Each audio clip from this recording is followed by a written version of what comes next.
I've lived in New Jersey my entire life, and I know lots of interesting people. Artists, musicians, actors, business owners, and politicians. So my goal is to introduce some of the most interesting people who have ties to New Jersey. Either they live here, they work here, they went to school here, whatever tie I can think of. And yeah, maybe they're not so famous, even in New Jersey. But I'm going to change that because I'm Lucille Losapio, and this is Not So Famous in New Jersey. You know, sometimes you meet interesting people in unexpected situations. My guest today is Dean Santa, who I met through 23andMe. Dean is a guitarist, a vocalist, a composer, a lyricist, an engineer, among other things, like his actual career in the housing industry. But he's found time to create and perform some really interesting music.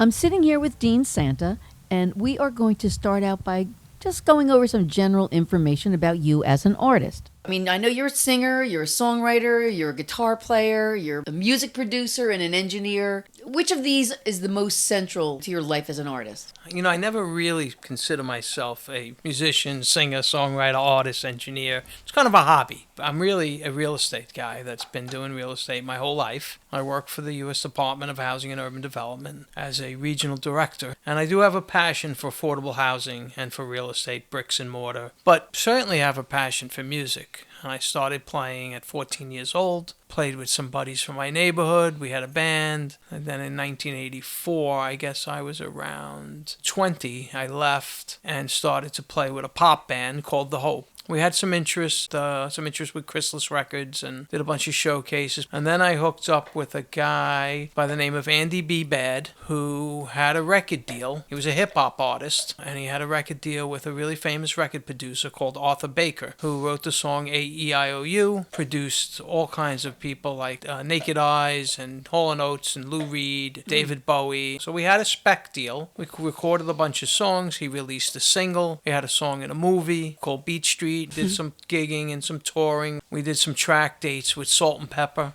Oh. Yeah, which was a lot of fun. And we were kind of like an early version of the Beastie Boys. Yeah. It was definitely way ahead of his time. Me and Andy became really good friends. He passed a few years ago due to Parkinson's. And then I took about 15 years off, raised kids. I have 4 kids, 4 boys. I got the bug when I got divorced to start writing again. And I never looked back. And I built a studio in my home. I call it Heartland Studios. And I've been recording ever since. Recently released a 15-song record called A New Chapter. Isn't it funny? We still call them records. Right. Well, I do, for sure. Sometimes I call it an album. It's a record. Yeah, but it's, yeah. I didn't make any CDs. It's all digital. It's on 150 different streaming platforms. And it's basically a pop record. Every single song has a story behind it. Your music seems to trend more toward ballads and love songs and like sentimental pieces. And some inspirational stuff, too. Right. So what influenced you to turn in that direction after where you came from? Previous to this, I have a record out by a band called Kashmir that is a 6-song EP, and it's basically more kick-ass rock and roll. At some point, maybe I turned back to my faith, found a little bit of God in my life, and started to write more about things that I think impacted me and about my life, and it just became a little more spiritual. So There's certainly some ballads. There's a couple of upbeat songs. The title song, A New Chapter, my oldest son co-wrote the lyrics. We had just moved out of the house into an apartment, me and him, and my wife had custody of my 3 youngest kids. And we started to fiddle with this riff I had, and many years later I said, all right, I'm going to record this one, and it became the title of the album. Right, I always feel like there's a new chapter in my life, like there's something new happening, and that's kind of where we went with that. Well, as you know, the name of my podcast is Not So Famous in New Jersey. Yeah. Besides being my cousin, what other ties do you have to New Jersey? We always rented a beach house every summer. I had a long-term girlfriend that lived down here, and right not far from you in Homedale. Oh. And I also have worked in the New Jersey HUD office for 19 years. Oh, well, there you go. You got cred now. Prior to my regional job, I was the New Jersey director, just heading up New Jersey. As a songwriter, you have to be able to both write the music and write the lyrics. Mm-hmm. And you do both, right? Yep. Which of those 2 roles are you more comfortable with, as a lyricist or as a composer? I think I do both fairly equally. In most of the bands I'm in, I've always been a contributor, a strong contributor in writing songs. It's always nice to have the, John Lennon or the Paul McCartney as your, somebody who can complement your songs. Yeah. And it helps. But I've always been someone that, generally writes a lot of lyrics. So I do write my ideas down. I got a book on the side of my bed, or I'm using my iPhone. And then eventually you have some maybe chord pattern or some melody floating around your head, and you're looking for lyrics, and all of a sudden magically an old lyric jumps off the page and says, oh wow, this fits the melody that's going on in my head, and you kind of tie them together. Yeah. So who do you consider some of the best contemporary composers? My favorite people, I'm a big Paul McCartney fan. Yeah. I think Paul's written some great stuff in his life. I was a big fan of The Who also. Obviously, another one of my big favorites was Led Zeppelin. And Led Zeppelin kind of wrote as a band, which is very different than the Beatles and The Who. Right. Because, Pete wrote everything, and the Beatles they each wrote their own songs. And the interesting thing about it was Beatles, you really had 4 lead singers in that band. They were all good singers, and they all sang their own songs and fronted their own songs and had hit songs. The Beatles were a masterpiece of a band. They were my early favorites.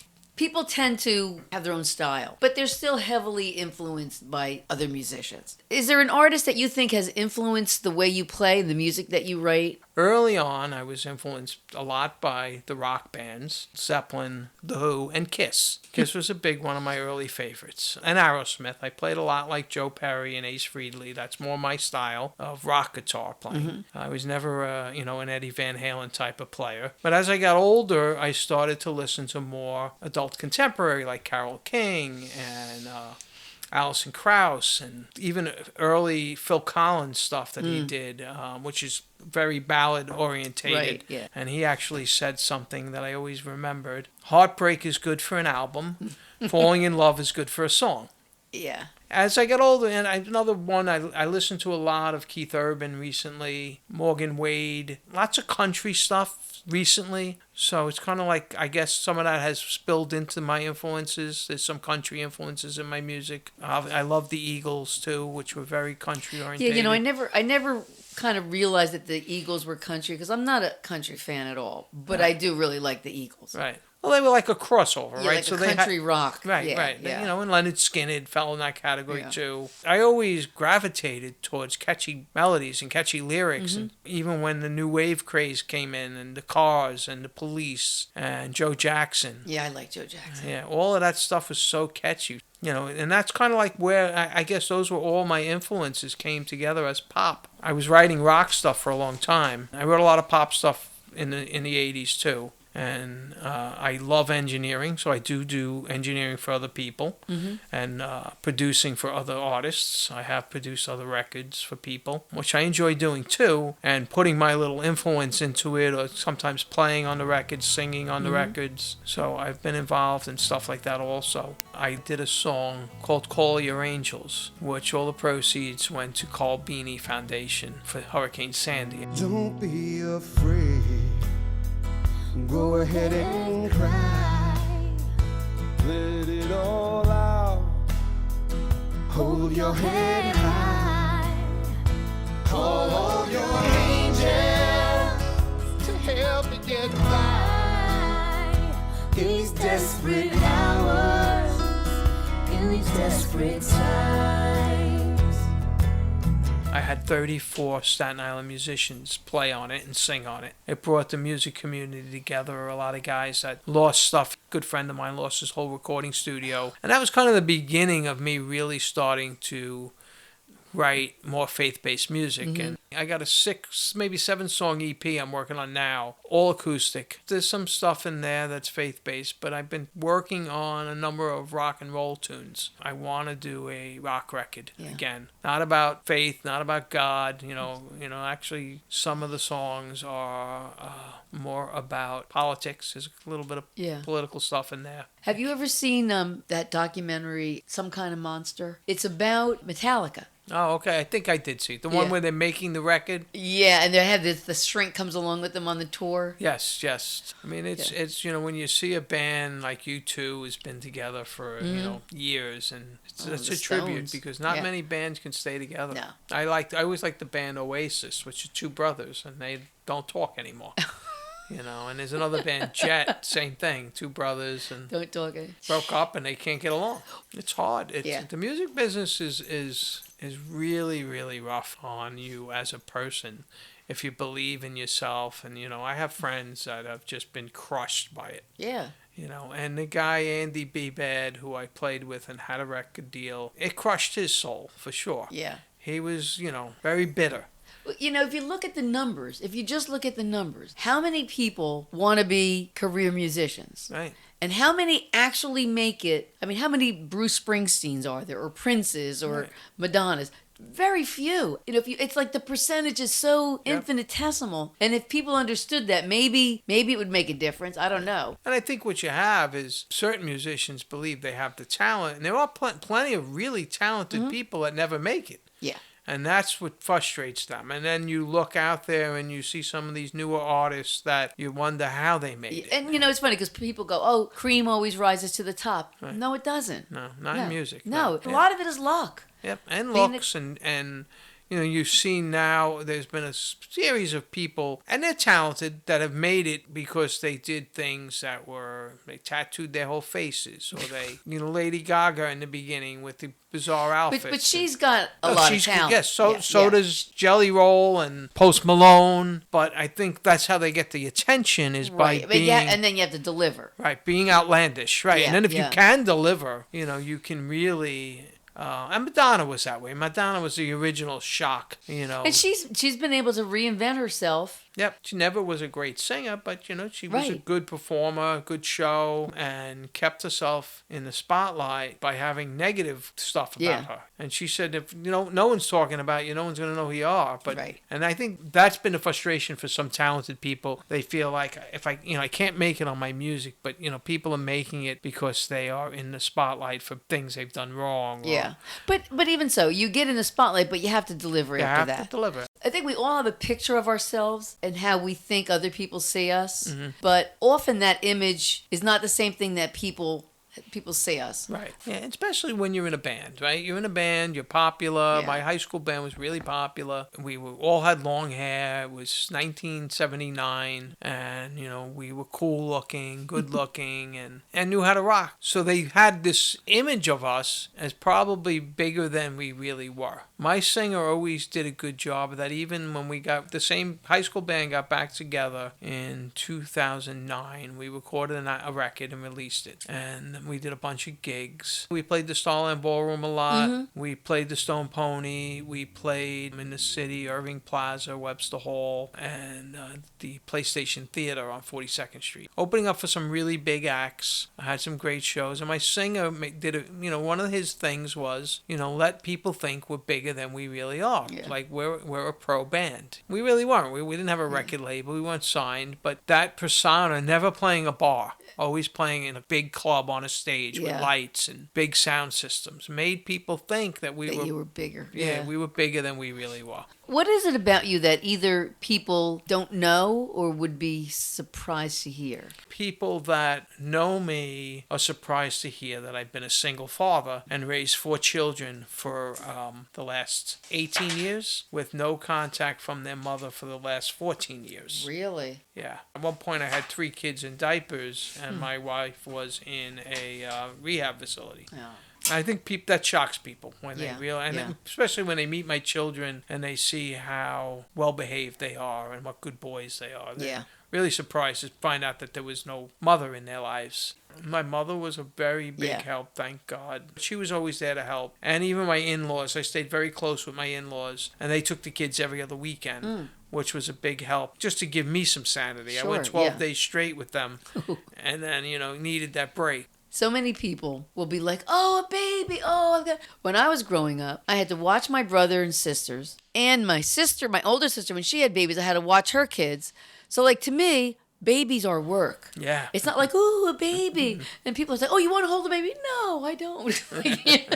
Not that I dislike kids. I mean, I was an after-school counselor. Right. I really like doing it. But I don't get excited over babies. I don't know if I mentioned you, I just became a grandfather. I saw so that online. Yeah. I'm pretty excited about that. But again, I feel the same way as you. My kid's like, why don't you come over and spend more time with us? I'm like, Well, I'm a little busy. when she's a little older, I may want to. Yeah, But right now, yeah. she's a baby, and all she's doing is, eating. And Yeah, shit. Yeah. I'm not about to start changing diapers. I did that already. Do you prefer performing or being in the studio? I love being in the studio. I love making music. I love listening to that first mix after you recorded some tracks. But performing is a real adrenaline rush, especially performing on a big stage in front of 2,000 people, which I've done often. There is a tremendous rush there. But it's over. When the gig is over, there's really nothing to show. Right. A couple of pictures. Recordings last forever. Right. And making a song is it's a form of art. You're making something. Well, and it's lasting. Yeah. So you really do need to gig to support your music. That's the hard part. Putting a band together to play some of my music would require a pretty big band. Who can afford to pay them? Yeah. Makes it difficult. So a lot of musicians get pushed back from either their parents or their partner because it takes a lot of time away. How has being a musician impacted your relationships with other people and your non-musical career? My children love it. They've always been supportive. So my parents were always supportive. My ex-wife, when I met her, I was playing in a band and she loved it. And she actually said to me that was one of the things that had attracted. But I think then I gave it up. Got married, had kids, and when I got back into it, I was going through a rough patch in my marriage. We wound up divorced. She didn't like it then. Yeah. And I did write some songs about her, Crazy About You, which was, a song that I wrote for her, telling her how much I loved her. And she... Didn't quite do that. No, well, she said I wrote it for. She thought I wrote it for someone else. I was like, that's ridiculous. And there was another song I wrote called "Can't Go On Like This," which was about the next step in your marriage. Yeah, it was saying I love you, baby. You drive me crazy. We can't go on like this. That's the chorus. Yeah. Then when the marriage was almost over and we were in divorce court, I wrote the song "Liar," which was about her. And Did she like that one? No, of course not. She didn't like that one. Certainly, life's experiences really contributed to my writing. Yeah. There's another song, Alive and Free. That was after you were divorced? Well, that was post-divorce, but it was really way after my divorce, real feelings about how tough life can be at times and the challenges you face, but you carry on. You persevere. Yeah. You need to, especially when you have kids and they're watching you, you need to really show that you're super dad. My dad spent the last 48 days of his life he spent in the hospital. And I went every night and I would sit there with him. And I wrote a song called Forever in My Heart. And I wrote the lyrics in the hospital. It took me 6 years to record it. And then I really couldn't sing it because it was just... too emotional. Yeah, too emotional. And I brought this girl, Samantha Frank, in, who really killed it. It's a song. It's dedicated to my dad and to anybody else that I lost in my life, which has been many. Some of my musician friends too. One of them took his life. My friend who died from Parkinson's. Another one had cancer. My very close cousin on my father's side died of cancer. My brother-in-law died of cancer. I go through my contact list and I'm like dead. And like I can't take them out. Yeah, right. I leave them in my contact list. Yeah. So Dean, if you knew this was the last year of your life, what would you want to do? That's a good. How would you spend it? I definitely want to finish off recording some of the songs I've written. I'd have to get them done, get them released. Obviously spent a lot of time with my kids, my mother, And it's funny you said that because I do have a song called My Last Day. Obviously if I had a woman in my life, I'd want to spend it with her or my boys. Yeah. But I'd have to pursue finishing recording. That would be in the agenda for sure. I went into college as a music major. There's times where I feel like I wish I would have pursued music at that level and not given up. You know, I had a music professor, Doc Shiani, who hated guitar players. And anybody who went to the College of Staten Island, they had a great music program, knew Doc hated guitar players. And it turned me off. It wound up good because I became a business major and fueled my career in real estate. But there were points where I wish that I would have really dug into the deep side of music. Yeah. So here's my last question for you. What's more important to you, being well known as a musician or being well liked? that's a good question. So I would think well liked is I've never really cared about whether I was known or liked, either or. I kind of just always went about my way doing what I do. When I was young, trying to make it, obviously, and back then you wanted people to like you more than anything, and you needed to be known. And now at this stage of my life, I don't do it for money, and I don't do it for any reason. I do it for myself. So I guess being well liked, and not just liked as a person, but liked as a musician, as an artist. Yes, an artist. Right, is more important than being well known. Because I'd like anybody who listens to my record to listen from the beginning to the end and then say, wow, that was pretty good. Yeah. I like that. And that's important. And, and I've had people reach out to me and, say things recently to me that were very nice about the record. People I don't know. I had a woman contact me and say that she can totally fall in love with me and my voice. And I was like, wow, okay. How old are you now? Yeah, I would say, wow, that's interesting. Send a picture. Yeah. I've never heard that before. Yeah. So that was nice. That And is nice. A lot of people do comment on my lyrics. I have a lot of people that mention that the lyrics are deep and they touch them. So, like, I did have somebody reach out to me about my song Red Balloon, about being in a movie. Somebody said it's a perfect movie theme, and I have, they're in the industry, and I don't want to say who's the actor, but it's a very well-known actress. And We say actor now for women, too. That's true. So, no, we'll see. Yeah. Right, the key would be, to get it to go viral. Yeah. Where everybody starts listening to it. And hopefully then they start listening to your other stuff. Right, yeah. Right, and, anything new I release thereafter. But yeah. Well, Dean, thank you so much for making the You're trip here. Yeah, I love it. I'm happy to be here. Happy to talk to you. Where else can you hear scintillating conversations with interesting people with ties to New Jersey except for here? You can't, and that's why you should subscribe and listen to every episode. And from now on, you'll be able to listen to Not So Famous in New Jersey every 2 weeks. Every 2 weeks on Tuesday, I'll be posting either a brand new interview or one of my best of series. Stay tuned. I'm Lucille Osapio, and this is Not So Famous in New Jersey.